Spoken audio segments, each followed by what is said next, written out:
Welcome to the Your Lifestyle is Your Medicine podcast, where we do deep dives into topics of mind, body, and spirit. Through these conversations, you'll hear practical advice and effective strategies to improve your health and ultimately add health span to your lifespan. I'm Ed Paget. I'm an osteopath and exercise physiologist with a special interest in longevity.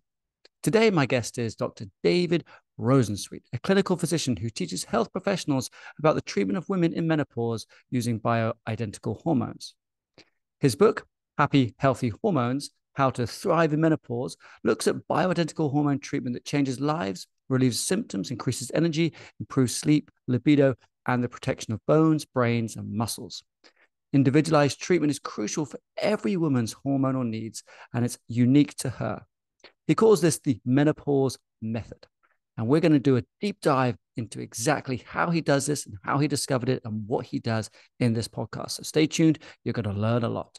In today's episode, David and I take a deep dive into the world of hormones, menopause, and individualized treatments. Coming away from today's episode, you will understand more about women's health and specifically how to navigate the mixed messages of menopause. Dr. David Rosensweet, welcome to the show. Thank you, Ed. Good to be here. I'm so excited. I'm so excited to actually learn more about this topic, the hormones and menopause myself, because it's not something that we get into a huge amount in my osteopathic training, and it's more of a specialism. So I'm gonna sort of more be like a student in this and ask probably some basic questions. Let's start with a basic question. You help women in menopause with bioidentical hormones, but what is menopause? Well, the longer view is about the age of 20, women and men, that's our peak hormone output. Mm-hmm. And from that point on, we undergo a decline of these hormones. It's a little different in men and women. In men, the decline's sort of steady.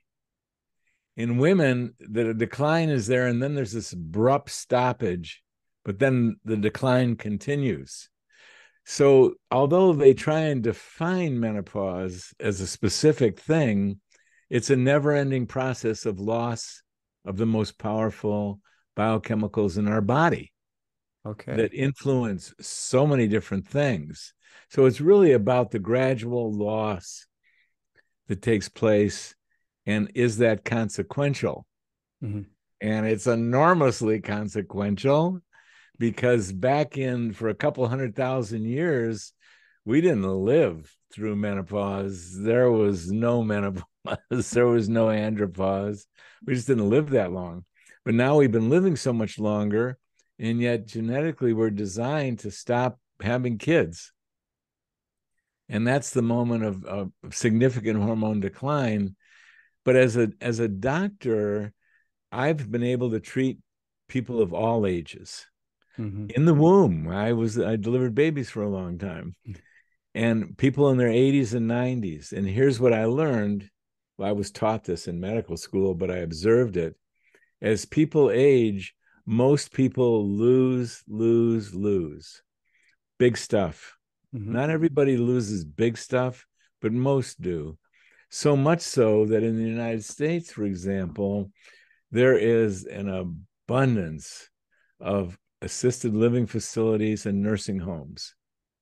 And the main reason people are there, we guess 80, 90% of the people who are there because of the loss of hormones. Okay. All right. Let's And unpackage that. yes. Yeah. Well, yeah. yeah, Well, go ahead. can I ask? So Sure. there are other health experts who talk about aging being a series of traumas. So you sprain an ankle and you never quite get the muscle mass back, and then you can look at aging being a physical decline like that. And there are other people that talk about aging as almost like you hinted at, an anthropological mechanism to stop us from, we're no longer necessary after our reproductive age. But you're talking about the hormones, so that's from the inside being part of the aging. So can you explain that? Well, the hormones are produced at a very abundant, robust level when we're very young. Mm-hmm. And then there's a couple mechanisms why they decline. One reason they decline is from over demand, because they can be recruited for the fight or flight biology, and they do a great job of being able to run from a saber-toothed tiger. Mm-hmm. We tend to use them up too fast, too hard. But the other one seems to be a predictable process. And by midlife, most women have had an abrupt decline, and most men have had a major decline, enough to affect their erection, their muscles, their thinking, their drive. So whatever the causes are, what we're certain of is that 95% of all human beings by midlife are having dramatically lower hormone levels. And when they keep on declining, you wind up losing your muscles, a process called sarcopenia. So you move from cane to walker, Mm-hmm. and then you can't do the walker anymore. You move to wheelchair, and that's the assisted living moment for Yeah. many people. And you lose your ability to control your urine because of loss of muscle, and women also because of loss of vagina.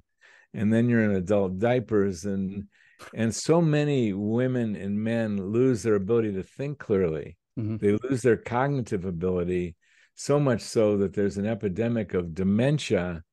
But so much of that dementia in women is caused by loss of estrogen and can be recovered by replenishing estrogen. So the biggest causes of assisted living facility and dementia are the loss of the hormones, and they can be, you don't need to suffer that. If you replenish them with skill, you get to live stronger, longer. Mm-hmm. Okay.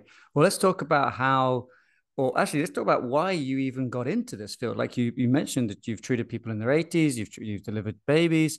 How did you find yourself helping women in menopause? Well, it was so to speak, it was by accident. I had always been a holistic doctor and a functional medicine doctor, and starting in 1968, long before there was a name, I kept looking for tools and got into nutrition and toxic problems and the emotions in the mind and Wow. exercise. And then, so I had a holistic medical practice, and one of my patients, a woman in her mid 40s, came storming into my office before office hours and walked up to my desk and said, "You got to help me. I'm going crazy." I was a little surprised because this woman had been so brilliant. She had been able to retire in her mid 40s. Mm-hmm. And by the, you're a physician, Mm-hmm. you know that our careers are miraculous. There's a miracle element to Yes. the gift that we've been given. And I've been given that gift. And I had coincidentally spoken to a world expert on progesterone long before anyone knew about it. Mm-hmm. And I gave her some progesterone. And 3 weeks later, I get a letter from her saying, "I can't believe this stuff. I'm totally myself again. This is wonderful." That was very impressive because, as a physician, that by the time people need help, it can be a slow moving train. It can be, yes. And here was something that occurred in 3 weeks. Mm-hmm. She got herself back. But I didn't guide my career. Before I knew it, she had referred a couple of patients to me, and they had referred a couple more. And before I knew it, I had a practice that was primarily menopause and andropause. Mm. And I loved it. I love biochemistry. I was in partners with an osteopathic physician. I loved the work he did with me. I don't Mm-hmm. think there's a better knowledge base for the structure of the body Yeah. and more. And so that's your lane. That's your Yeah. gift. That's Mm-hmm. your love. Well, I didn't have that gift, but I got the gift of hormones. I'll tell you, biochemistry. I Yeah. love it. So it was a natural fit for me, and I just kept going from there. Brilliant.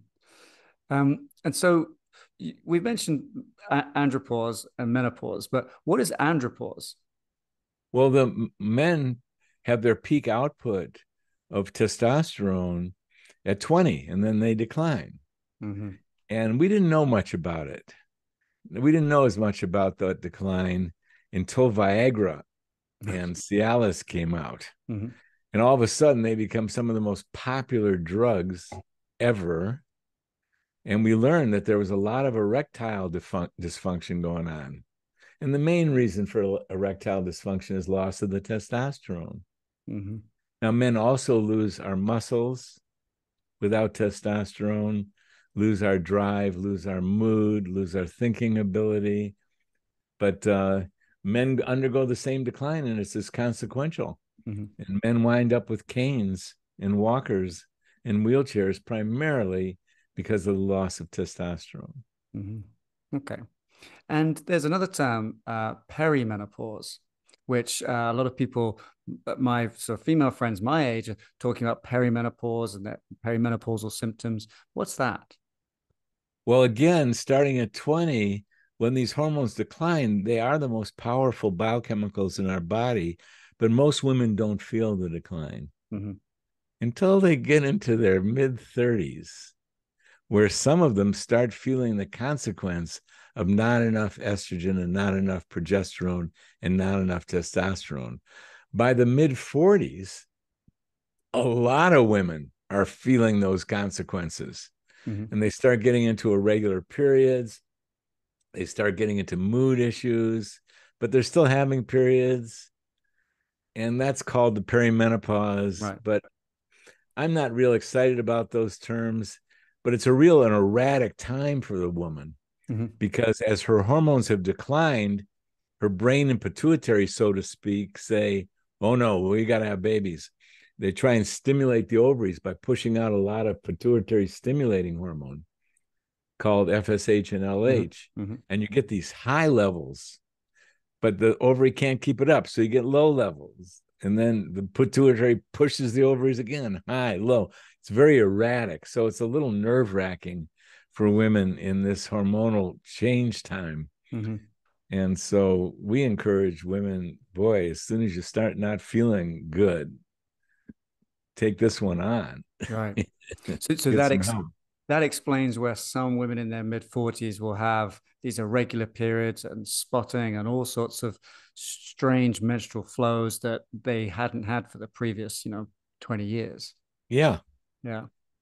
Mm. Okay. So, sorry, Karen. That wonderful orchestration between the ovaries and the brain and the pituitary that makes this wonderful menstrual flow and fertility possible, it starts deteriorating and it breaks down and things get irregular and you don't ovulate some of the time and there's big consequences of that. So Mm-hmm. it's the change.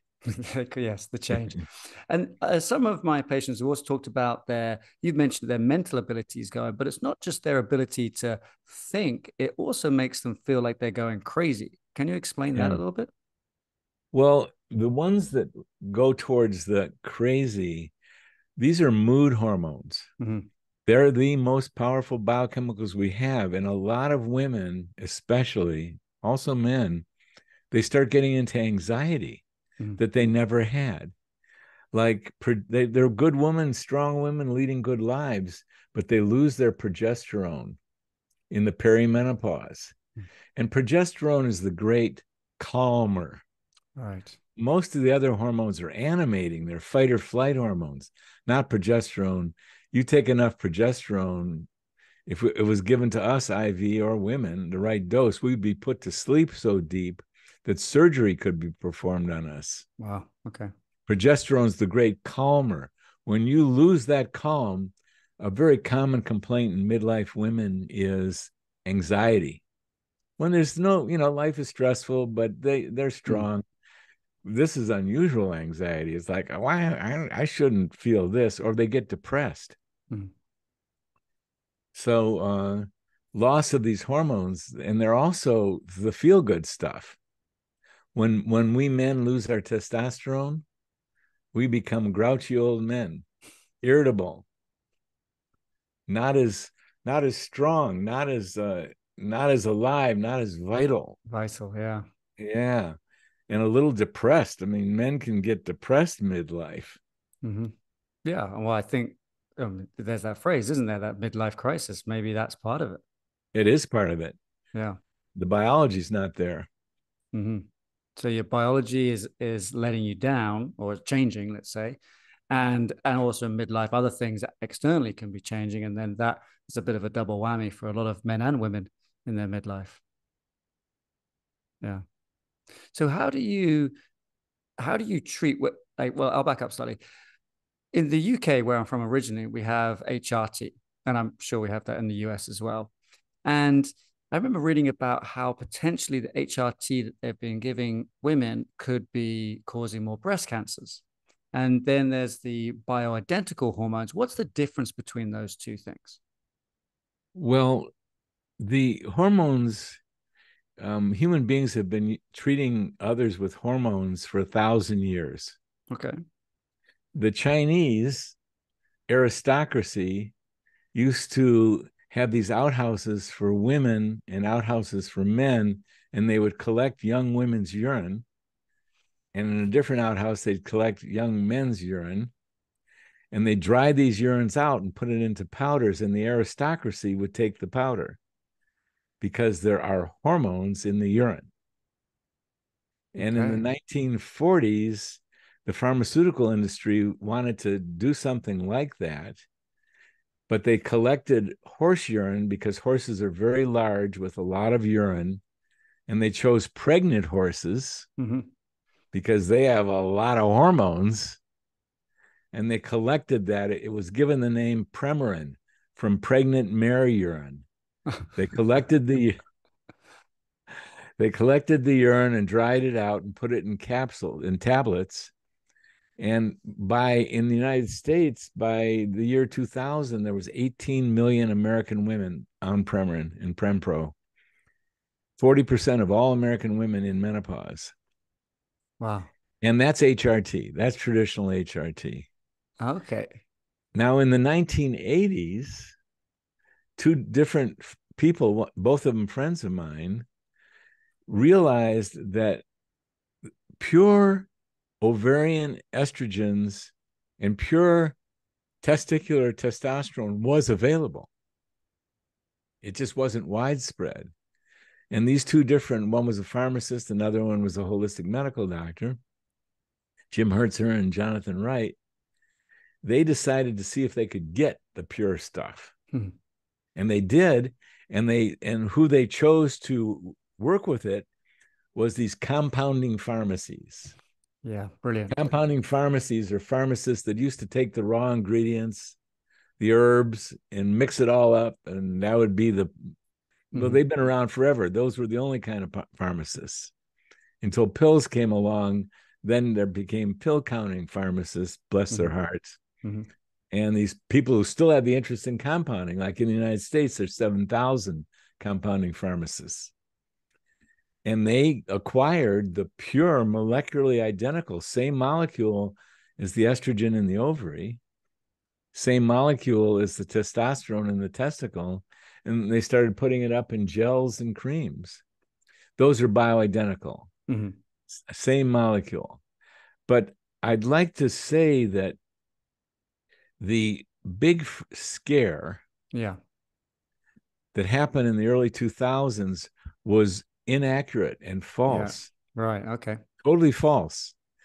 Even in the original report that suggested that there was an increased risk of breast cancer, that was statistically insignificant, but the press got a hold of it, and it exploded across this planet. And 18 million women in the United States went down to the low millions, 1 or 2 million. 3 or 4% remained, even though the information was false. The press misinformation. Yeah, in my family, I got three older sisters and my mother, and I remember them talking about it, and they all consulted with their GP. The GP said, "Don't worry about it. You keep going," and none of them went off. The GP was right. Yeah, none of them went off. And the original study committee retracted their findings. 17 years later, they published in the same journal. They said, well, after 18 years of follow-up, there is no increased risk for breast cancer, heart attack, and stroke. And there's been so many huge studies, like I'm about to do a podcast with the world expert on risk. And in chapter 3 of my books, I discuss the risk. Mm-hmm. And your audience could download a free PDF copy of our book, and the women can learn about this whole subject of risk. And what it comes down to, and this is the science, we're all at risk for 1,000 diagnoses. Yes. Some of them are really not good. As we're all at risk for hundreds of cancers. As a male, I'm at especially increased relative risk for prostate cancer, and there are reasons for this. Mm-hmm. Women are in increased relative risk for breast cancer, and there's reasons for that. But given the risk, women who are treated with hormones, HRT, bioidentical, mm-hmm. women who are treated with hormones are at less risk for breast cancer, heart attack, and stroke than women who go untreated. Is that right? That's the science. Men who are treated with testosterone are at less risk for prostate cancer than men who are not treated. Women who have had breast cancer and have had breast cancer properly treated are at less risk for recurrence if they're treated with hormones than if they are not. Mm-hmm. That's the science. And it's really beautifully documented. I document it in my book. There's a book called Estrogen Matters, or in Britain, it's called Estrogen Matters. Yeah. By Avram Blooming, a breast cancer specialist. Okay. It's a beautiful book. Mm-hmm. So that's the science. Less risk if you're treated. Mm-hmm. And let's talk about treatment. How do you make the treatment individualized? Well, it's critical to be individualized, and I stumbled on this because when I started out, there was so little known. And a doctor friend of mine had taught me how to figure out what the right dose of thyroid was. Mm-hmm. He said, you don't know what to write in your prescription pad. People are so different. They're so individual, but no problem. You start them on a low dose of thyroid and you gradually increase. And as you increase, you should be alleviating their symptoms of too low thyroid. And if you go too high, you're going to get symptoms of excessive thyroid. That makes sense. I took that principle and I just moved it over to the ovaries and testicles because there's so many rough symptoms of menopause. Women can't sleep. They can't think clearly. They're getting these horrendous hot flashes that wake them up in the middle of the night and they can't go back to sleep. They're getting mood changes. They're getting vaginal dryness. So I had to figure it out. I didn't know what to do. So I would partner up with the women, my patients, and I'd say, look, we're going to start low and we'll gradually increase. And somewhere along the line, we should help you with those symptoms. They should go away. And if we go too high, you're going to get symptoms of overdose because these things are powerful. You take too much, most women feel it. But the difference was I had to figure it out with each individual hormone. So the estrogens, the progesterone, and the testosterone. So we have 3 variables. But and I describe this in my book, when you know how to do it, it's easy. You start low, you gradually increase. And what you'll find is every woman is individual. Some may be estrogen rich and progesterone low, and that's natural for them. Others may be estrogen lean and progesterone rich. Then you throw in testosterone. There's 3 moving parts there. Mm-hmm. It's not a problem in actual practice. You just start low and you alleviate these symptoms. And then I test. Then I test 100% of the women once they say, we're 3 months in. I think I got this all figured out. I feel good. Yeah. Then we do a 24-hour urine hormone test on them to confirm that they're good. And what would you be looking for in that test?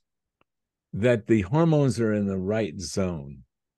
Like we know from the medical literature what's too little and what's too much. Mm-hmm. Like if you have too little estrogen, a woman will lose her vagina, the health of her vagina, and she'll lose her bones. Okay. And we know what those numbers are in 24-hour urines if they go too low. And if you go too high, for example, too much estrogen, you're going to overstimulate the breast and you're going to get breast tenderness and breast pain. So we can do it by symptoms, but it turns out, and I've done this study, that you can alleviate symptoms and a woman can feel better, but 50% of them will not be on enough estrogen to protect their vagina and their bones.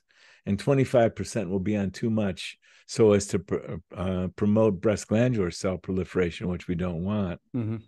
So when we do the 24-hour urine test, 75% of them need little dosage tweakings, a little bit up or a little bit down. And that's the final step. We test them and we tweak the final dosages, and then we see them yearly. And what are the symptoms? So that's the symptoms of too much or too little estrogen. What about progesterone? Number one, they stop sleeping, and the great calming effect of progesterone disappears, and they get anxiety, or they can get depression from it. And yeah, the natural calmness is gone. Like some pregnant women, for example, they get so calm, it's like they're a religious figure or something, at times at least. But that disappears early on. And so it's mood stuff with progesterone. It's sleep stuff with progesterone, the main symptoms. And testosterone, testosterone, loss of libido, loss of natural drive for women. Women are used to making 50 decisions a day. They lose their drive, their ability to decide. And they also start losing their muscles. So they get flab in the tricep area. They'll get sarcopenia. They'll lose the ability to squat and get up from the floor. Those are the three big ones with the loss of testosterone. And what about the upper ceiling on those two? If you're treating someone and they start getting the sort of symptoms of too much? Well, too much testosterone leads to an irritability, like too testosterone-ish, too aggressive. It also leads to oily skin and acne, pimples. And it also will lead to unwanted hair growth in women, in the mustache and the chin. So it's very few women are going to venture into too much testosterone. Not voluntarily, no. They're not going to do that. They're going to complain about it. And men's a little trickier. Men can get high on too much testosterone, but it'll eventually screw them up. All right. It'll convert to too much estrogen. They'll get breast growth. Okay, so there's a sort of a movement in the men's health world at the moment to get your testosterone levels checked, and even if they're within normal limits but they're slightly low, people say you should be supplementing. Maybe that's right or that's wrong. Do you have an opinion on that? Yeah, I think it's important for men as it is for women. Yeah, and for brain function, for bones, for muscles. It has so many different, but there's a lot of moving parts. So we're men are equally as complex. We want to make sure that we're not making too much estrogen. If we're doing testosterone, we want to make sure that we're not producing abnormal liver proteins like excess of binding globulin. We don't want to lose our hair. We produce too much DHT.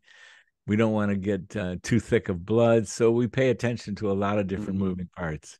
When you know what you're doing, it's no big deal. It's fun.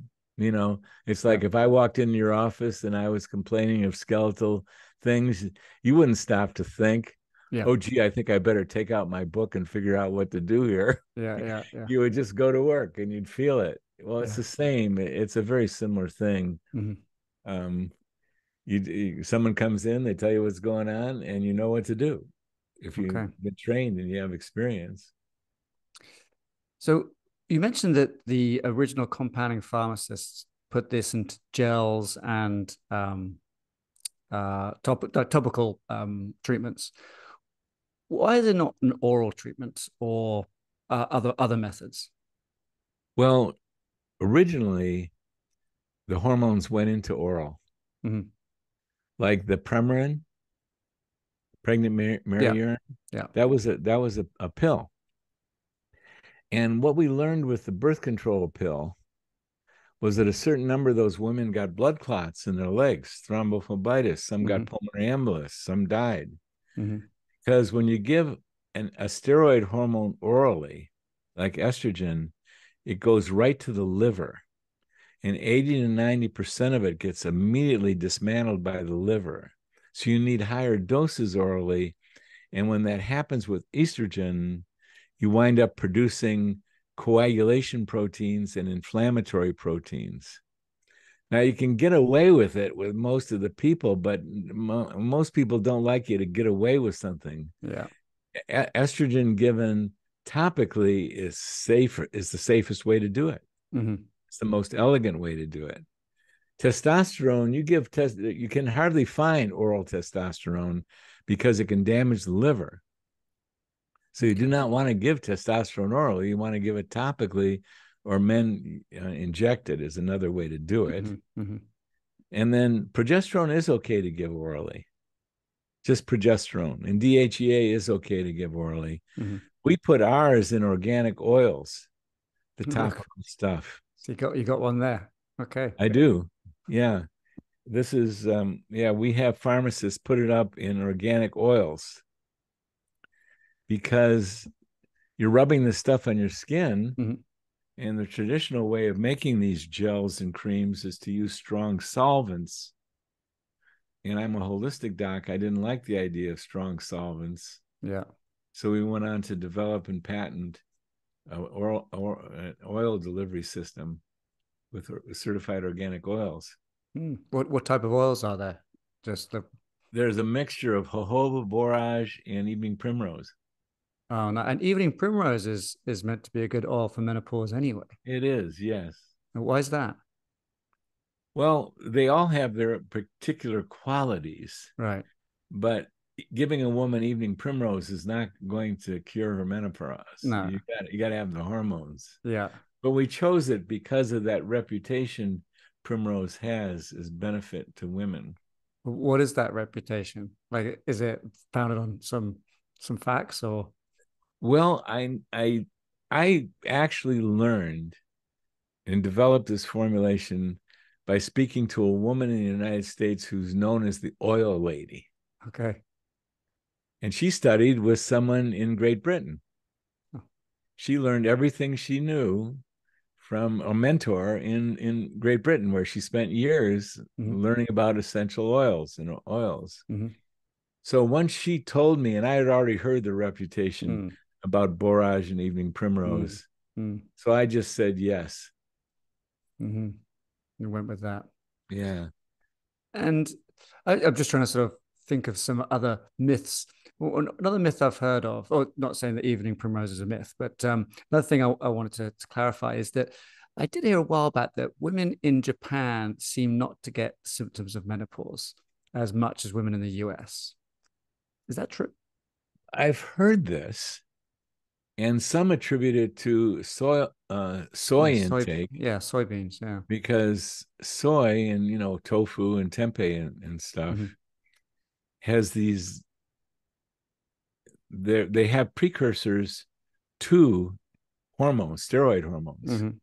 As a matter of fact, the pharmaceutical industry is the producers of the pure molecularly identical hormones. What they do is they own these soy fields. They extract a precursor from the soy called diasteronin. In the laboratory, they convert this diasteronin into the pure estradiol, estriol, testosterone, DHEA. So plant is the derivative of the bioidenticals. And I don't know how strong that is. I think there's other reasons that their life isn't as stressful, though that's hard to believe in modern times. So I don't know, because I haven't investigated Japan these days. I don't know if it's still true. Yeah. One thing you learn is, like, when a Japanese woman moves to Hawaii, and there's a lot of Japanese living in Hawaii, their incidence of breast cancer approaches American incidence of breast cancer. Yeah. So there's something in the lifestyle. Yeah. Yeah. Yeah. Interesting. Promoting it. Mm-hmm. And I'd like to think that it was all attributed to soy, but I don't know that that's true. No, and it very rarely it very rarely does come down to one thing.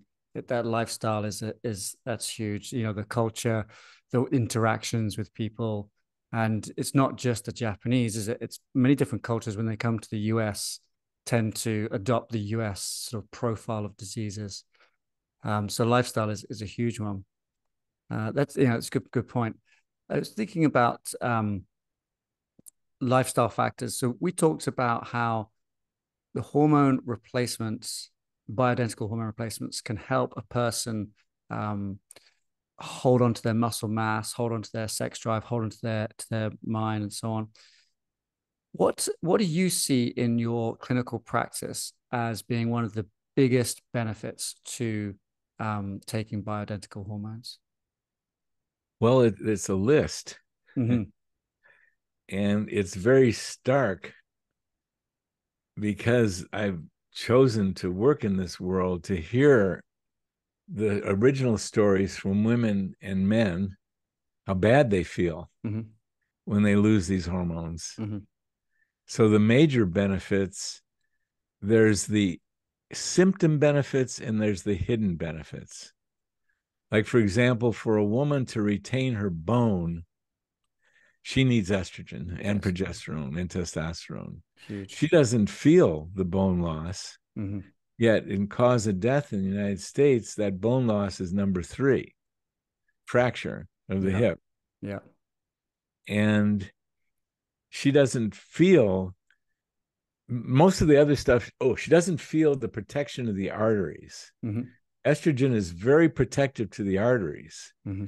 And for example, in the United States, you never hear of a young woman having a heart attack. But you do hear every so often. He was 40 years old and he passed away on the tennis court, never sick a day in his life. Yeah. Young women have the arterial protection for the heart arteries and the brain arteries from estrogen, and they lose it. Mm-hmm. So that by 60, men and women have the same incidence of coronary artery disease and stroke. Yeah. These deeper things are some of the most significant. And because you lose your muscle molecule by molecule, you don't notice it overnight. But look at 70-year-olds, look at 80-year-olds, that sarcopenia. So these silent things are the biggest things. The most dramatic things are the loss of the ability to think clearly. Yeah. Mood changes, the loss of libido, loss of drive, can't sleep. So from a symptom point of view, they might be coming to you and saying, I can't think straight. I'm not myself. I can't sleep. You're helping them with those things. But from a longevity health span point of view, you're slowing down bone loss. You're slowing down or decreasing potentially heart attacks and strokes. And I think you mentioned Alzheimer's and dementia. I did dementia. Yeah. There's many causes of dementia, but the most popular cause in women is loss of estrogen. And a lot of women who start getting that cognitive change can be reversed by giving them estrogen. Amazing. Okay. One last question, actually. It might be a bit of a topic, but we've heard of things called hormone disruptors, and especially in more what should we say, more developed countries, we seem to be putting shampoos on ourselves that have problems, or topical creams and all sorts of things that can end up having a disrupting effect on our hormones. Is that something you work with as well? Yeah. And it's a big topic, and no surprise that you'd bring it up. I mean, it's severe. And it's not like a bottle of hemlock where you drink the hemlock and you die. Yeah. It's the poisons that we're talking about They're molecule by molecule by molecule, and they're devastating. Mm-hmm. Like, I first heard about it when they were doing this study on these alligators in Florida, who they discovered that they weren't reproducing.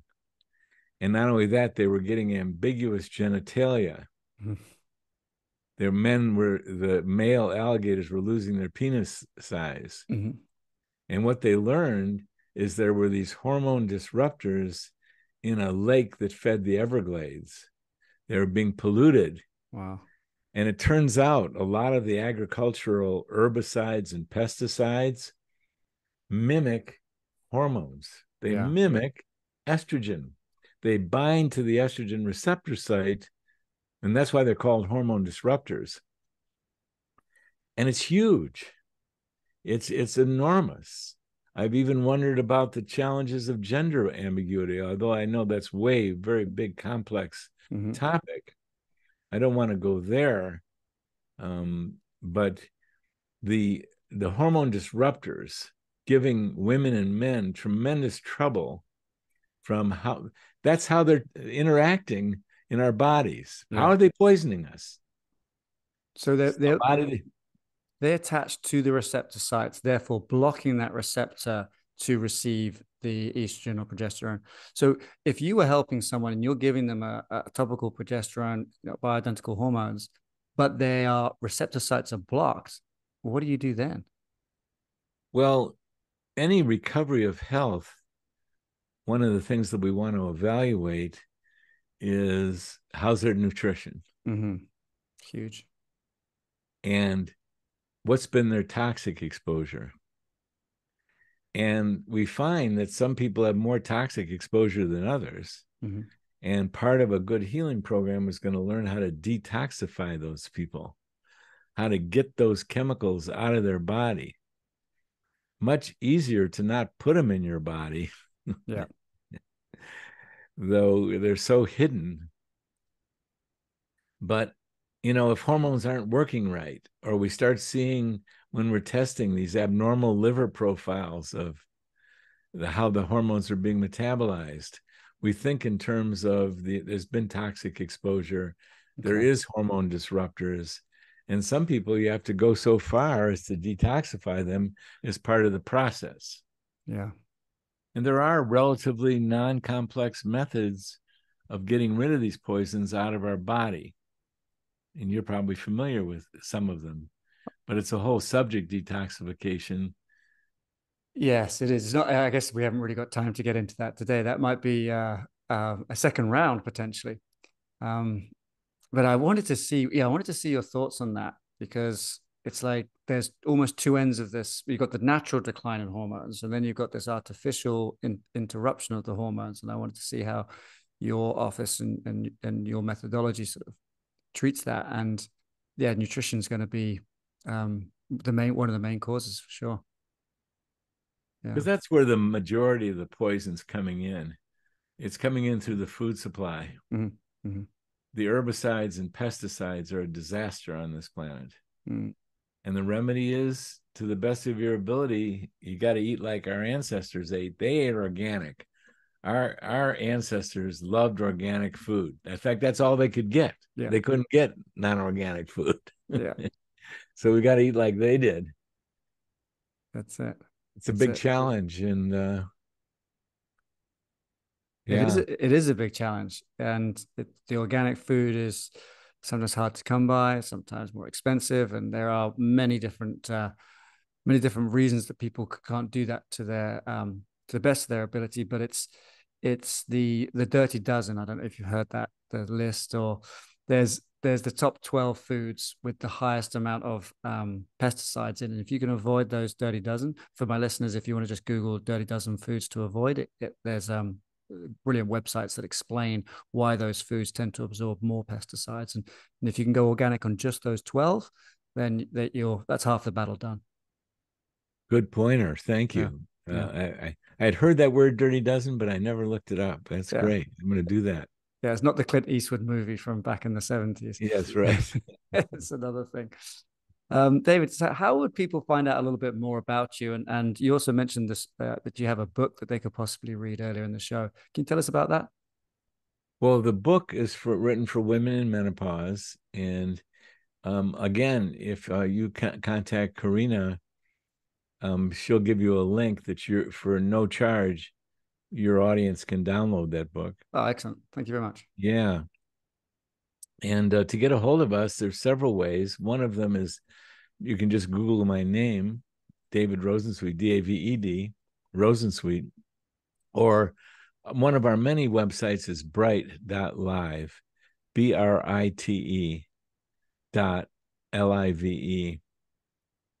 Okay. Brite.live is a good way to connect with us. To connect with you. Well, thank you very much for coming on the show. It's been a pleasure talking to you and learning all about the menopause and how you help people transition through that. Thank you, Ed. It's been a pleasure hanging out with you for this time. Okay. You take care. Okay. Thank you for joining me in my conversation with Dr. David Rosensweet. If you're enjoying listening to and learning from this podcast, please leave a comment or suggestion for future podcast guests that you would like me to interview. In addition, on Apple, you can leave us up to a 5-star review and you can leave us a comment. If you want my direct help, you can send me an email, ed@edpadgett.com, or visit my website, edpadgett.com. And last, but certainly not least, thank you for your interest in lifestyle medicine.